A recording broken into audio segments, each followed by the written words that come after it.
अस्सलाम वालेकुम। प्रोग्राम सहाफ़ी में मतीउल्लाह जान। एक और अदालत का एक और बड़ा फ़ैसला। 36 पाकिस्तान तहरीक इंसाफ के कारकुनों बशमूल एक MNA और MPA को 10-10 साल कैद की सज़ा इंसदाद दहशतगर्दी की सरगोदा की अदालत ने सुना दी। और ये 9 मई का मुकदमा था और इल्ज़ाम था फ़ौजी तनसीबात पर हमले का। और ये जो सज़ा है एक ऐसे वक्त में आई है कि जब कोट लखपत जेल में PTI के सीनियर रहनुमा जो कैद हैं उनके हवाले से भी किसी वक्त आज बड़ा फ़ैसला आने वाला है, जिसमें शाह महमूद कुरैशी, डॉक्टर यास्मीन राशिद, एजाज चौधरी और दीगर जो हैं कुल 5 कैदीन हैं जो वहाँ पे कैद हैं और शेरपाव ब्रिज जाए वकुआ हैं। इस हवाले से वो फ़ैसला भी जल्द ही आने वाला है।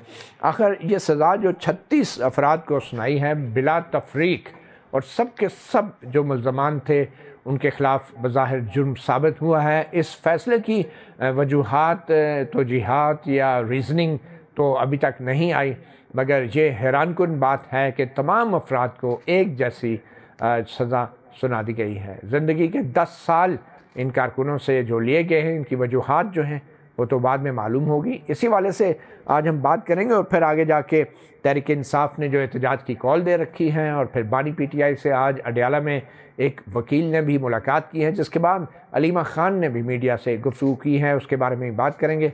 मेहमानों का तारफ़ कराते चलें। इस्लामाबाद स्टूडियोज़ में हमें ज्वाइन किया है जुल्फ़िकार अली भट्टी, मुस्लिम लीग नून के रुकन कौमी असम्बली। भट्टी साहब बहुत शुक्रिया। उनके साथ तशरीफ़ फरमाएँ डॉक्टर हमायूं मोहम्मद PTI के सेनेटर सीनियर रहनुमा हैं और हमें ज्वाइन किया है सीनियर जर्नलिस्ट और कोर्ट रिपोर्टर अदील सरफराज ने। तो जनाब डॉक्टर हमायूं मोहम्मद साहब, 36 PTI के कारकुनान 10-10 साल की कैद उन्हें सुना दी गई है, तो आपको क्या लगता है कि क्या होने जा रहा है? बिस्मिल्लाहिर्रहमानिर्रहीम, इय्याका नाअबुदु व इय्याका नस्तईन। मैं कभी एक और प्रोग्राम में भी था, वहाँ पे बात हो रही थी तो एक हुकूमती नुमाइंदे कह रहे थे कि हम लोग जो जब ये सब कुछ होता है ना तो हुकूमत अपना क्या कहते हैं रास्ता बनाती है कि अगर आप कोई गलत काम करोगे तो हुकूमत रास्ता बनाएगी। ठीक है, रास्ता क्या बना रही है? पहले इस हुकूमत ने जो कि PDM पाकिस्तान डिस्ट्रक्शन मूवमेंट, पहले इन्होंने क्या रास्ता बनाया? इन्होंने इलेक्शन वाले दिन मैंडेट चोरी किया। दूसरा रास्ता पे मैं इधर ही आ रहा हूँ, इधर ही आ रहा हूँ। इसमें एक MNA भी हैं, सुन ले अहमद चट्टा साहब, सुन ले, और ये ऑनलाइन FIR है, अहमद खान बचर, ये ऑनलाइन FIR कटी थी इसका। और ये याद रखिए, ना दरख्वास्त थाने में ना दरख्वास्त है और ना रजिस्टर्ड में FIR है, ये ऑनलाइन FIR है। साजिश का बयानिया है, वही वाली बात है जो 49 FIR जिसमें कटी थी। ये वही केस है कि जिसको ATC कोर्ट के साबिक जज मोहम्मद अब्बास ने कहा है कि ये गलत है। ये वही है कि जिसमें 3 सिपाहियों से जब पूछा, एक कहता है हम लोग दीवार तोड़ के अंदर गए थे, दूसरा कहता है मैं गेट के साइड वाले दरवाजे से गया, तीसरा कहता है मैं मेन गेट से गया था। तीनों एक ही वक्त गए हैं, लेकिन एक दीवार तोड़ के गया। शेरपाव ब्रिज वाले मुकदमे में भी ये गवाह तो नहीं है। नहीं, वो तो नहीं है ना, डिफरेंट है जिसमें मैं सरगोदा वाली बात कर रहा हूँ। सरगोदा वाले में ये गवाह है पुलिस के, ये सरगोदा वाला केस शेरपाव ब्रिज वाला तो डिफरेंट है। ये सर नहीं, मैं इसकी बात कर रहा हूँ जिसमें मैं ये अभी बच्चर वगैरह के इनकी बात करूँ। ये सारी चीज़ें एक साथ है ना। अच्छा, इसके बाद फिर बहुत सारे, देखिए मैं आपको ओवरऑल बता रहा हूँ कि केसेस किस किस्म के हो रहे हैं। फिर एक केस है जिसमें सुना होगा कि जिसमें 2 शख्स ऐसे हैं कि जिस वक्त ये कॉन्स्पिरेसी हो रही थी, मतलब मैं और आप और हम सारे जब कंस्पिरेसी कर रहे हैं तो एक बंदा इस मेज़ के नीचे छुपा हुआ है और हम सारे इतने जाहिल है कि हमें वो पता भी नहीं चल रहा। एक बंदा जो है सोफे के नीचे छुपा हुआ है और हमें नहीं पता चल रहा कि ये सारी चीज़ें हो रही है। मैं आपको बता रहा हूँ कि ये केसेस के जो गवाह हैं वो किस किस्म के लोग हैं और क्या कह रहे हैं। फिर उसके बाद हमने ऐसे भी केसेस देखे हैं कि जिसमें लोग कहते हैं, अब इन्हीं लोगों कहते हैं कि जी गेट में और घर के दरमियान में 300 मीटर का फ़र्क है। चले सर, ये तो कानूनी बातें होगी ना, बतौर सियासतदान आप क्या कहते हैं, हम किस तरफ जा रहे हैं, जा क्या रहे हैं, ये लोग करना क्या चाह रहे हैं? मैं जिस तरफ आ रहा था, इन्होंने दूसरा किया अभी रिसेंटली, हम लोगों के वो सीटें, रिजर्व सीट्स जो हमारी बनती थी, किसी लिहाज से इनकी नहीं बनती थी, वो इन्होंने लिए। नंबर 3, और उसमें ये याद रखें, इलेक्शन कमीशन ने पहला फैसला जब उसके जुडिशरी का आया, उसने उस पर कोई एक्शन नहीं लिया। उन 2 जजेस की बात मानी जो उन्होंने लिखा था कि फैसला नहीं करना, और आज 2 जजेस ने साइन ही नहीं किया, लेकिन वो अब वो फैसला एक्चुअली टेक्निकली वो फैसला बनता ही नहीं है जब तक जजेस साइन ना करें। महसूस नशिस्त वो बनते ही नहीं, लेकिन फिर भी उस पर अमल कर दिया, ठीक है। फिर उसमें पीटीआई के जो लोग थे, अगर 3 दिन में उन्होंने नहीं ज्वाइन किया, उन्होंने उसके बाद फिर भी पार्टी को ज्वाइन किया। अच्छा, अभी तीसरा ये कर रहे हैं, अभी ये क्या कर रहे हैं, ये हमारे जो इलेक्टेड लोग हैं, वो जिनसे ये चोरी नहीं कर सके, अब वहां डाका डालने जा रहे हैं। वो कैसे डाका डालने जा रहे हैं? अब ये उन लोगों को डिसीट कर रहे हैं। डिसीट करने के बाद ये उसके बाद उस जगह पे आके इलेक्शन कराए जाएंगे और फिर यही लोग आ जाएंगे। अच्छा, देखिए, अच्छा क्या मतलब, आई नो कि यू आर सार्कास्टिक, लेकिन स्टिल मुझे वो देखिए, अनफॉर्चुनेटली ये जो कर रहे हैं, मैं नहीं समझता कि कोई भी शख्स जिसके अंदर थोड़ा सा भी खौफ खुदा होगा, वो इन चीज़ों को जस्टिफाई करे। बहरहाल आपको अभी भी शक है इस हवाले से। मैं भट्टी साहब की तरफ आना चाहूँगा। भट्टी साहब, आप भी रुकन कौमी असम्बली हैं, माजी में आप पे भी दहशतगर्दी के मुकदमात बनते रहे, आपके भी इलेक्शन चोरी हुए थे। तो ये जो आज पंजाब असम्बली में अपोजिशन लीडर अहमद खान बुचड़ और रुकन कौमी असम्बली अहमद चट्ठा जो हैं, और फिर राना बिलाल, ये भी एक सियासतदान हैं, इनको जो 10-10 साल कैद की सज़ा सुनाई है, बतौर सियासतदान क्या आप वेलकम करते हैं, इसे खुशाइन करार देते हैं इस फैसले को? मैं समझता हूँ किसी लिहाज से भी, जब भी हमारे सारे साथी हैं, हमारी एक पॉलिटिकल वर्कर हैं, हमारे ये दोस्त होते हैं, हम हर वक्त एक दूसरे के साथ मिलते गिलते हैं। मैं तो किसी लिहाज से भी किसी की सज़ा पे भी, किसी पे भी ज़ाती तौर पे मैं बात कर रहा हूँ, कोई खुशी का इजहार नहीं कर रहा। और पार्टी का क्या मैं 2 मिनट मुझे दे देना। मसाइल ये हैं कि देखें, मैं आपको बताऊँ, आपको ये आज सरगोदा इंसदाद दहशतगर्दी की बात हो रही है ना, इसी सरगोदा इंसदाद दहशतगर्दी में मैंने 5 साल मैंने अपने ज़िंदगी के 5 साल मैंने इसमें तारीखें भुगती। वो भी गलत था, वो भी गलत था। मैं ये नहीं कह रहा, मेरी बात सुने। नहीं, आप कह रहे ना वो भी गलत था। जी, आपने कहा ना अभी। जी।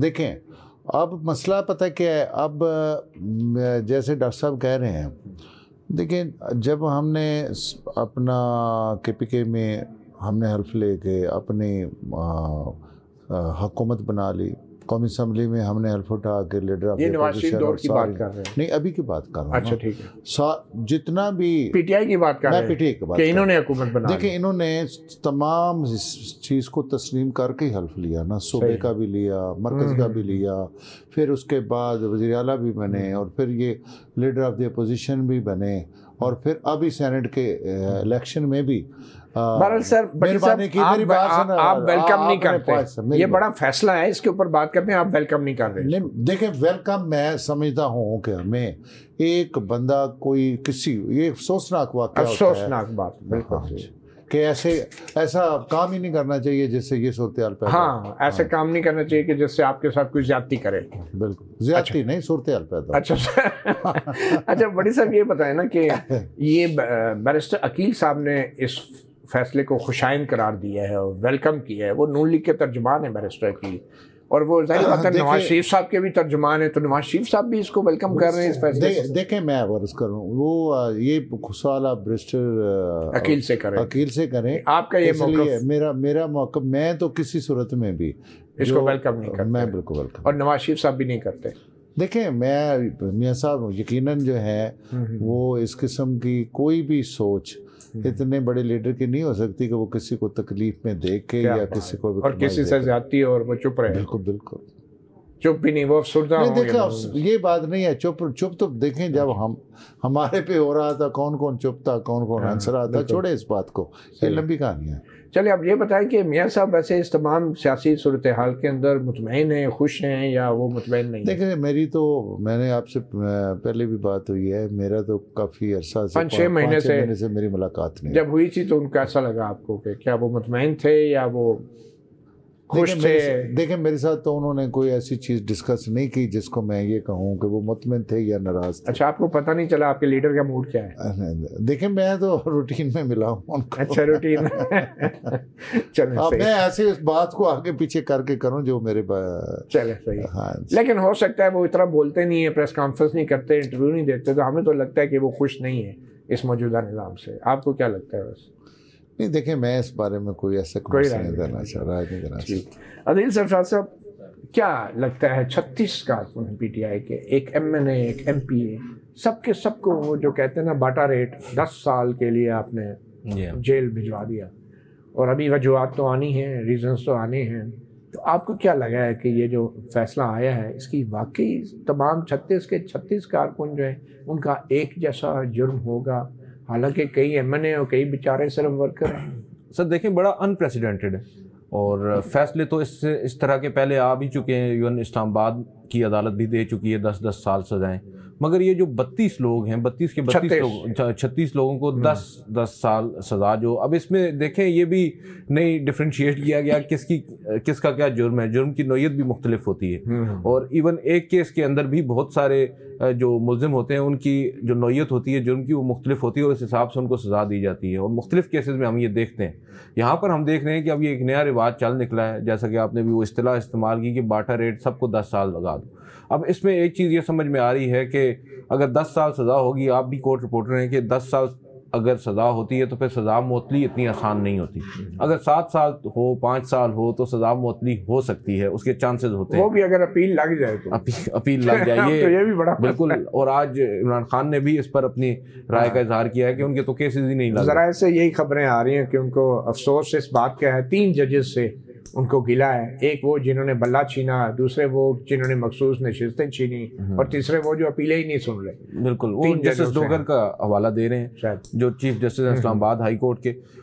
उनके बहुत सारी अपीलें हैं जो इस वक्त समाअत के लिए मुकर्रर नहीं हो रही। और यहाँ पर ये जो फैसला आया है इसके हवाले से अब एक चीज़ नई पैदा हो रही है कि मुख्तलिफ, ये तो अभी शुरुआत है, कहते हैं पिक्चर अभी बाकी है, क्योंकि बहुत सारे केसेस आपको याद होगा जनाब या अफरीदी साहब ने तकरीबन 3.5 माह पहले ये डेडलाइन मुकर्रर की थी 4 माह की, कि 4 माह के अंदर अंदर तमाम केसेस के फैसले होने चाहिए ट्रायल कोर्ट में। और फिर रात को दिन को उन्होंने एक किया, और फिर फैसले अब आना शुरू हुए। कोट लखपत जेल से भी आज ही एक्सपेक्टेड है, बताया जा रहा है। जज साहब इस वक्त फैसला लिख रहे हैं और वो भी कुछ देर में सुना देंगे।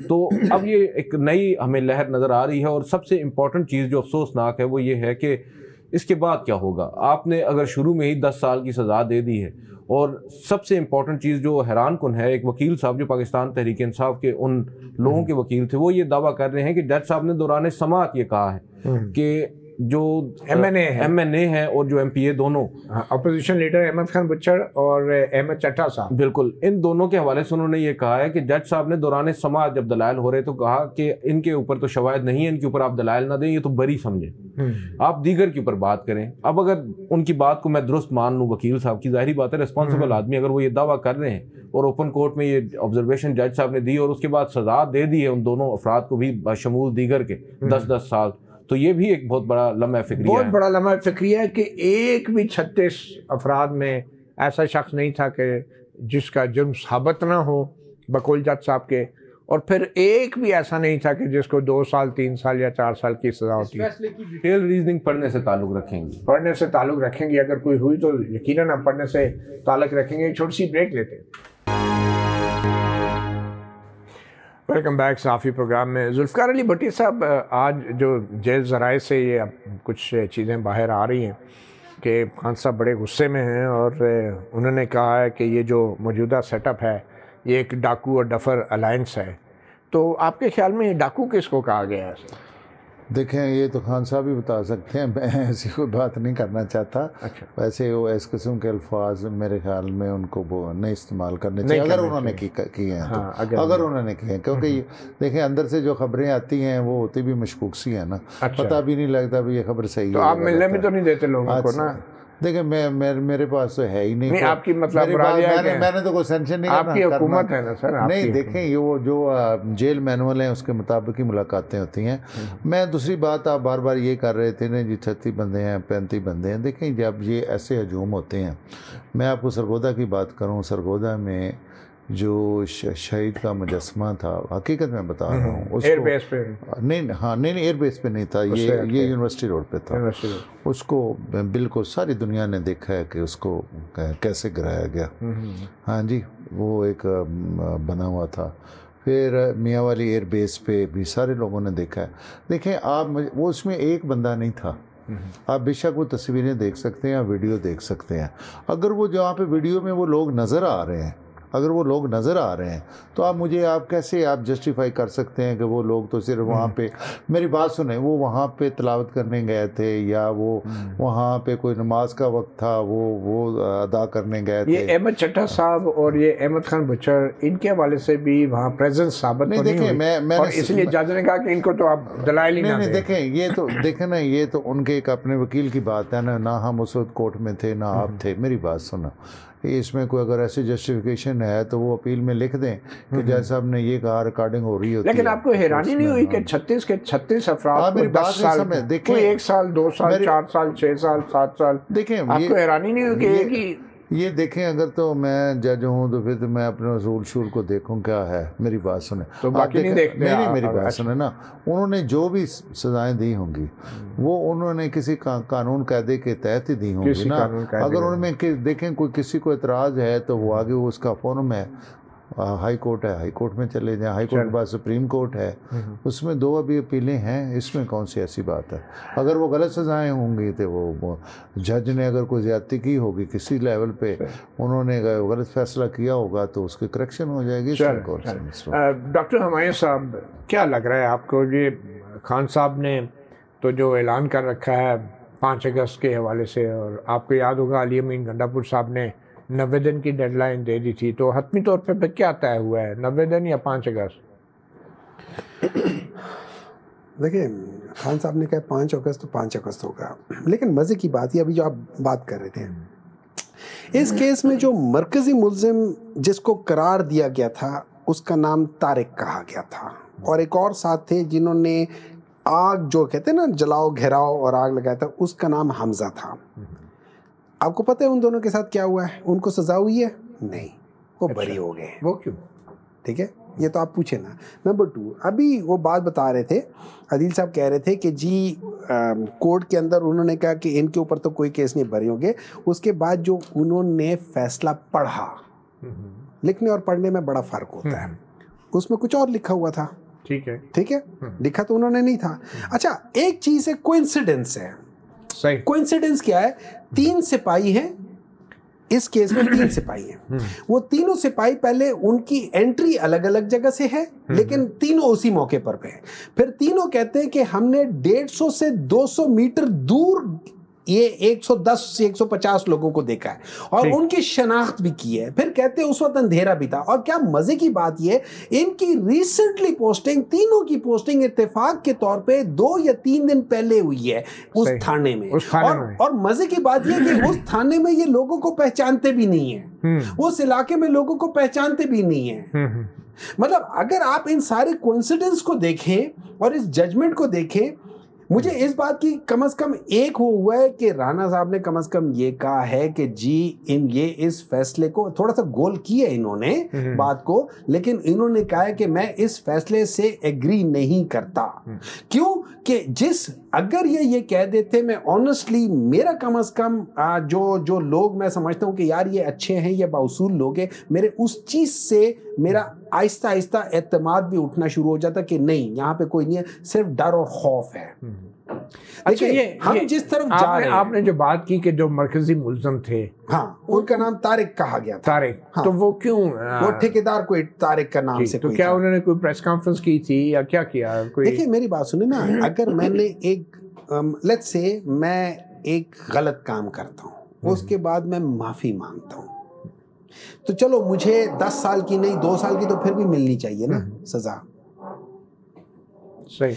या तो और मजे, और इसी केस के अंदर जो जैसे ये अभी अदील साहब ने भी कहा था कि वो कह रहे कि इनमें से किसी की कोई ऐसी वीडियो, कोई ऐसा एविडेंस नहीं है, कोई ऐसी चीज नहीं है कि जिसमें ये एक लैपटॉप के ऊपर, प्राइवेट लैपटॉप के ऊपर ये एफआईआर कटी है, प्राइवेट लैपटॉप के ऊपर ऑनलाइन एफआईआर कटी है।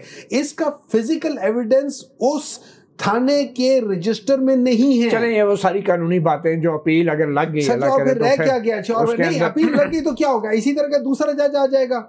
अच्छा, नहीं, वो तो हाई कोर्ट में, तो फिर आपको पता है हाई कोर्ट, हाई कोर्ट में इससे ज्यादा ऊंचा जज आ जाएगा। अच्छा, तो ऊंचा ही होगा ना। तो आजकल तो जज लगाना क्या है, हम बैठ जाएंगे, हुकूमत वाले बैठ जाएंगे, इस जज को लगा दो। चलें, अपील लगेगी तो फिर उस वक्त बात करेंगे। अदील सरफराज साहब, आपको क्या लगता है कि इसमें कोई डिस्क्रिमिनेशन हुई है? जैसा कि पीटीआई की क़यादत की तरफ से कहा जा रहा है कि 9 मई के वाक़यात में तो कुछ लोगों को छोड़ दिया गया, बिल्कुल ही तफ्तीश में ही नहीं शामिल किया गया, हालांकि वो नामजद भी होंगे, लेकिन कुछ लोगों को सजा होगी। आज हम देख रहे हैं। नहीं, अब देखा, बहुत से लोग तो ऐसे भी हैं जिन्होंने प्रेस कॉन्फ्रेंसेस कर दी थी, उनको तो निकाल दिया गया है ना केसेस में से। ये तो डिस्क्रिमिनेशन है ही। और वो लोग जो अभी मौजूद हैं या पार्टी को उन्होंने नहीं छोड़ा, उनको टारगेट किया जा रहा है। ये बात तो एक एडमिटेड फैक्ट है, सामने है, वाज़ेह है। दूसरी जानिब जो अदलिया के फैसले आ रहे हैं, वो बज़ाहिर ऐसा लग रहा है कि ये अब रुकने वाले नहीं हैं, जिस तरह के फैसले आ रहे हैं। और अभी जो ये बात कर रहे हैं कि मुख्तलिफ लोग हैं और उनके ऊपर शवाहिद भी मौजूद नहीं है, अदम शवाहिद होने के बावजूद उन्हें सज़ाएँ सुनाई जा रही हैं, केसेस आएंगे। रेमेडी की बात कर रहे हैं भट्टी साहब की, उनके पास रेमेडीज़ अवेलेबल हैं, हाई कोर्ट भी है, सुप्रीम कोर्ट भी है, 2 मुख्तलिफ रेमेडीज़ हैं। वो अवेल कब कर पाएंगे, कब उनकी बारी आएगी केसेस की, ये भी एक चीज़ होगी। क्योंकि 10 साल सज़ा आपने सुना दी है, और अब 10 साल के अंदर कब उनके केसेस अपीलों की सूरत में हाई कोर्ट टेकअप करती है और हाई कोर्ट फिर उस पर क्या फैसला करती है, ये भी बहुत ज़्यादा इंटरेस्टिंग होगा। एक तो हमने भी रिसेंटली मिसाल देखी है, इस्लामाबाद के अंदर अपीलें लगी हैं तो वो उनके फैसले भी ख़त्म हो चुके हैं, जहाँ 10-10 साल सजाएं सुनाई गई थी। 3 या 4 मुल्ज़िमान थे जो 2 इस्लामाबाद हाई कोर्ट की डिवीजन बेंच के सामने पेश, चंद दिन के अंदर ही उनको बरी कर दिया गया। गालबन कोई 14 या 15 दिन वो जेल में रहे, और इस्लामाबाद हाई कोर्ट में जब वो केस आया तो इवेंचुअली उन्हें बरी कर दिया गया। और ना सिर्फ वो सजा, इसी इस्लामाबाद हाई कोर्ट, बिल्कुल, और वो सजा मुअत्तली के लिए, जिसके बारे में डॉक्टर साहब को शायद कुछ गिले शिकवे हैं। अब बिल्कुल इंसाफ भी तो मिला ना पीटीआई को, और उन्हीं जजेस से मिला है जो 26वीं आईनी तरमीम के बाद आए हैं इस्लामाबाद हाई कोर्ट में। और इसमें एक इम्पॉर्टेंट चीज़ ये है कि उन्होंने सजा मुअत्तली की दरख्वास्तें दायर की थी, अदालत ने अपीलें उनकी जो है ना उसके ऊपर ही फैसला सुना दिया और उनको बरी कर दिया उस केस में। ये एक इम्पॉर्टेंट डेवलपमेंट है। यहाँ पर सवाल उठता है, जो निचली अदालतें हैं, जो इंसदाद दहशतगर्दी की अदालतें हैं, वो फैसले किस आप कह सकते हैं स्टेट ऑफ माइंड के अंदर रह कर दे रही हैं कि आप एक मुल्जिम को 10 साल सजा सुना रहे हैं और वो उस मुल्जिम को वो जो आपकी ऊपर वाली अदालत है वो 2 या 4 दिन के बाद बिल्कुल ही बरी कर रही है। तो ये और वो भी सजा मुअत्तली की दरख्वास्त के ऊपर दलाइल के दौरान जज साहब ने कहा कि आप पूरी अपील के ऊपर बहस करें, और बहस हुई, सुना, और पूरी अपील ही उन्होंने मंजूर कर ली। तो ये मौकरी है सर। और इसके ऊपर तो जस्टिस याहिया अफरीदी साहब जो कि रिजॉइस कर रहे हैं ओवरऑल इस पूरी सिचुएशन को पाकिस्तान में, वो ये समझते हैं कि अदालतें काम कर रही हैं, इंसाफ मिल रहा है। उन्हें इस बात का भी तो नोटिस लेना चाहिए कि ये क्यों कर इस कदर तजाद है। एक अदालत फैसला करती है और दूसरी अदालत बिल्कुल ही उसके बरक्स फैसला करती है। चलें, ठीक है, ये फैसले तो आते रहेंगे और अपीलें भी होती रहेंगी, मगर जो इस वक्त सियासी महाज गर्म हो रहा है और एक मुल्क की एहतजाज की कॉल पीटीआई ने दे रखी है। मीनार पाकिस्तान पर जलसा करने के लिए पीटीआई की तरफ से बाकायदा दरख्वास्त दे दी गई है मरियम नवाज़ की सूबाई हुकूमत को। इस पर भी बात करेंगे एक ब्रेक के बाद। वेलकम बैक साफ़ी प्रोग्राम में। जुल्फ़िकार भट्टी साहब, मरियम नवाज़ की हुकूमत से इजाज़त मांगी गई है मीनार पाकिस्तान पे जलसा करने की पीटीआई की तरफ से। आपके ख्याल में मीनार पाकिस्तान में जलसा करने की इजाज़त मिलनी चाहिए पीटीआई को या नहीं मिलनी चाहिए? पहले तो आप ये दुरुस्त करें, मरियम नवाज़ की हुकूमत की बजाय आप कहेंगे पंजाब हुकूमत है और मरियम नवाज़ वज़ीर आला है। अच्छा ठीक है, ठीक है मतलब ना? उनकी हुकूमत नहीं है। देखें हुकूमत है, लेकिन देखें ना इसमें कौन सा है भाई, मतलब आप तो ऐसे कह रहे हैं ना बच्चे। नहीं आपने कहा तो करेक्शन कर लूं, मैं तो डर गया पता नहीं क्या करेक्शन होने वाली है, चेंज हो रही है, चेंज हो रही है। नहीं हो सकता है, इनकी बात से डाउट पैदा हो गया ना। नहीं डाउट नहीं, मरियम नवाज की हुकूमत है या नहीं? बात सही करके हुकूमत तो पंजाब हुकूमत है, गवर्नमेंट ऑफ पाकिस्तान होता है। इनोसेंसी में बात सही करके हुकूमत उनकी नहीं है, चीफ मिनिस्टर होती है, रियासत की हुकूमत होती है, रियासत होती है ना। जिसके पास ओहदा होता है उसका। अब मरियम नियाज या शहबाज शरीफ जो ये रियासत तो नहीं है ना। देखे रियासत का मतलब ये नहीं है आप वज़ीर आज़म है, वज़ीर आज़म एक नाम। चलिए इजाजत रियासत देगी या मरियम नवाज की हुकूमत देगी, कौन इजाजत देगी? देखिए उसका एक पूरा प्रोसीजर होता है। अच्छा, देखिए वो एप्लीकेशन देंगे अपने उनके जैसे जो उसका एक उन्हें दे दी एप्लीकेशन, तो असूली तौर पे एज सियासतदान आपका क्या मौक़िफ़ है? असूली तौर पे जो भी होती है ना इस किस्म की इजाज़त, उसमें किसी किस्म का चीफ मिनिस्टर के साइन नहीं होते। नहीं होते तो नहीं, पॉलिसी मेरी पास नहीं, देखे पॉलिसी यही तो। अच्छा, चीफ मिनिस्टर का इसमें कोई लेना देना नहीं है। देखे मेरी बात सुने ना, इंटीरियर होम डिपार्टमेंट होता है। अच्छा, किस लेवल का अफसर डिसाइड करता है ये जलसे जुलूस? देखें ये वाला अब देखें कोई सरकारी मुलाजम ही होगा ना जिसने फैसला करना है।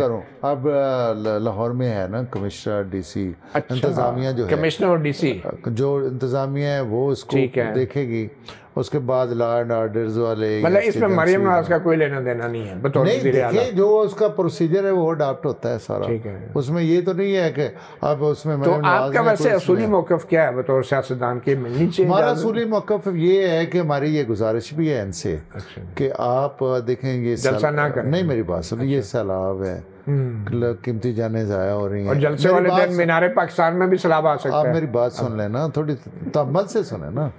ये देखें ना, ये जितना यहाँ पे वाक़यात हो रहे हैं और जितने लोग मर रहे हैं, तो मेहरबानी करके ये थोड़ा सा 1 महीना मैंने अभी टीवी पे देख रहा था कि उन्होंने कहा अगस्त का पूरा महीना बारिशें होनी है। अच्छा, अगर ना हुई तो फिर हो जाए। ये थोड़ी सी इधर भी नहीं, चले ऐसे करें ना, अगर बारिश मसाइल की तरफ तवज्जो दे रहे हैं ना, सिर्फ ये काम ही तो नहीं रह गया ना। अच्छा, क्या ख्याल है? मेरी पहला तो मशवरा इनको ये है, दूसरा मशवरा ये पीटीआई के बानी जो जेल में 2 साल से, ये अवामी मसला नहीं है आपके? नहीं देखें, ये अवामी मसला, ये कोर्स में ये लोग तो जेलों में जाते रहते हैं सियासतदान। क्या है, चला गया कोई भाई, अगर वज़ीर आज़म तो जाते ही, अगर कोई आप ऐसा फार्मूला निकाल दें कि जहाँ पे कोई पार्लियामेंट लॉ पास करे या कोई वज़ीर आज़म से दस्तखत हो या किसी स्टैंडिंग कमेटी में ये केस जाए तो हम हाजिर हैं जनाब, या स्पीकर उनको छोड़ सकता है। आपने अपना असूली मौक़िफ़ नहीं बताया अभी तक। नहीं देखें, मेरा जलसे की इजाज़त होनी चाहिए कि नहीं? होनी चाहिए बशर्ते कि ये पुरअमन हो। पुरअमन हो, अब बात की ना आपने। बिल्कुल। अच्छा, ये कैसे पता चलेगा फिर?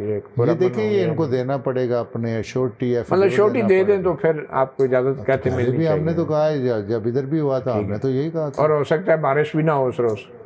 देखिए बारिश से इन्होंने आप बर्दाश्त करनी है, ठीक है। बस आप सलाम ना लाइएगा उधर मीनार पाकिस्तान। बारिश हो रही है, अगर भर जाए उसमें हमारा तो कोई कसूर, ऊपर से क्लाउड बर्स्ट हो जाए तो मैं तो नहीं रोक सकता। नहीं, बगैर बारिश के भी उधर पानी आ जाता था मीनार पाकिस्तान। क्लाउड बर्स्ट भी हो सकता है अल्लाह की तरफ, मीनार पाकिस्तान के ऊपर।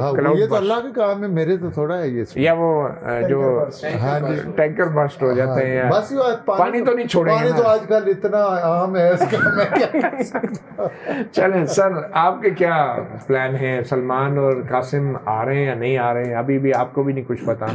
वो शुरू में तो बहुत ज़्यादा खबरें थी कि वो आ रहे हैं, तो देखिए इस तरह है कि 2 बेटे हैं, वो अपने बाप से मिलने आ रहे हैं।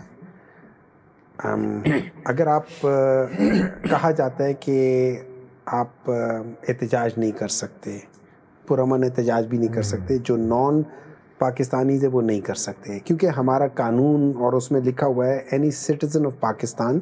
जब ये आर्टिकल 17 या आर्टिकल 16 का जिक्र करते हैं, वहाँ पे यूनाइटेड नेशंस के अंदर आर्टिकल 20 और 21 है।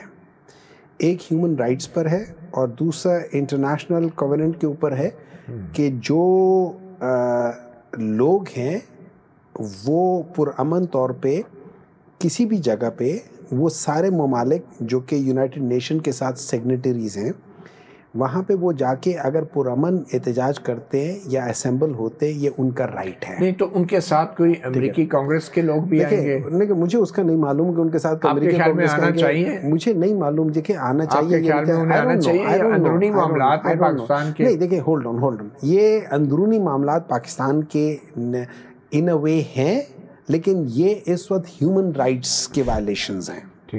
ह्यूमन राइट्स की जब आप वायलेशन करते हैं तो आप जो यूनाइटेड नेशंस का जो चार्टर है उसमें जो आर्टिकल 20 है आप उसके अंडर आ जाते हैं। उस लिहाज से ये अब जो ह्यूमन राइट्स है ये आपकी एक मुल्क की हद तक नहीं रहता।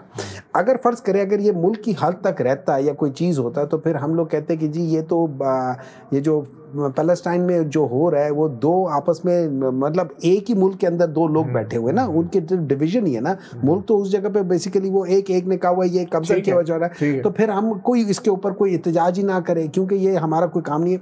ये ह्यूमन राइट्स की जब चीज़ें आ जाती है तो फिर वहाँ पे यूनाइटेड नेशन के चार्टर के लिहाज से आपको करना पड़ता है। तो आपके ख्याल में जो वाइट हाउस में मुलाकात हुई है सदर ट्रंप की और फील्ड मार्शल की, वो मुलाकात ज़रूरी थी और वो ठीक हुई है? आई डोंट नो मुझे वो किस कॉन्टेक्स्ट के लिहाज से हुई है, अगर उसकी डिटेल में बता सकता हूँ। लेकिन हैविंग सेड दैट उससे क्या मैसेज गया है पीटीआई को? मुझे आई डोंट नो, मुझे कोई मैसेज नहीं गया, मुझे सिर्फ इतना पता है। देखिए मुझे ये मैसेज गया है कि जो ट्रंप है वो प्राइम मिनिस्टर को कुछ नहीं समझता, ये से मैसेज गया है। और वही वाली बात जो इन्होंने बात कर दी है आप समझते हैं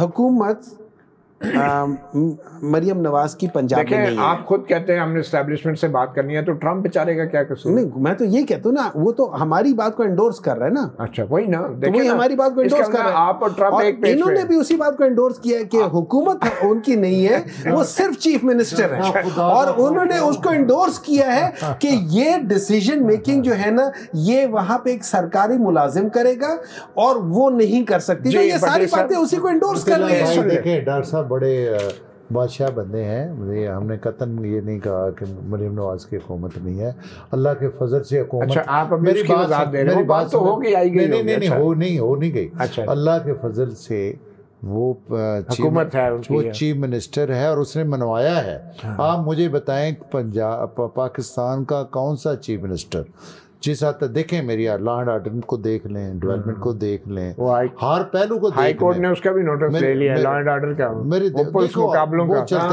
चलते रहते हैं मेरी बात सुनो।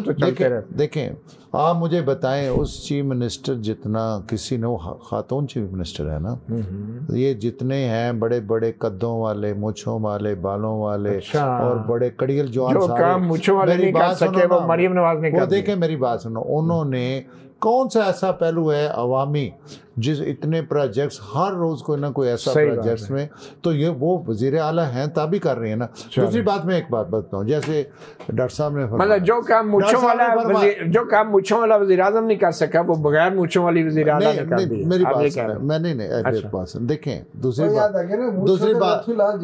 बात सुने कि देखें मैं ये समझता हूँ कि हमारे भाई हैं सारे, ये बहुत तफज़ देते हैं। देखें उनके बेटों को कम से कम इस पाकिस्तान को इस काबिल तो समझना चाहिए कि वो पाकिस्तानी शरीयत ही ले लें यार। चलें ठीक है, ये बात आप नवाज शरीफ साहब के बच्चों को ये मेहरबानी करें। नवाज शरीफ साहब को उनके तो है ना ड्यूल नेशनलिटी, उनकी ड्यूल है या वो उन्होंने कहा था हम पाकिस्तान के शहरी नहीं हैं, पाकिस्तान के शहरी नहीं, ये भी ड्यूल ही ले लें यार। चलें इसके लिए अलग प्रोग्राम। बहुत शुक्रिया डॉक्टर हमारे और जुल्फ़िकार भट्टी साहब, सहाफ़ी प्रोग्राम से इतना ही, इजाज़त दीजिए, अल्लाह हाफ़िज़।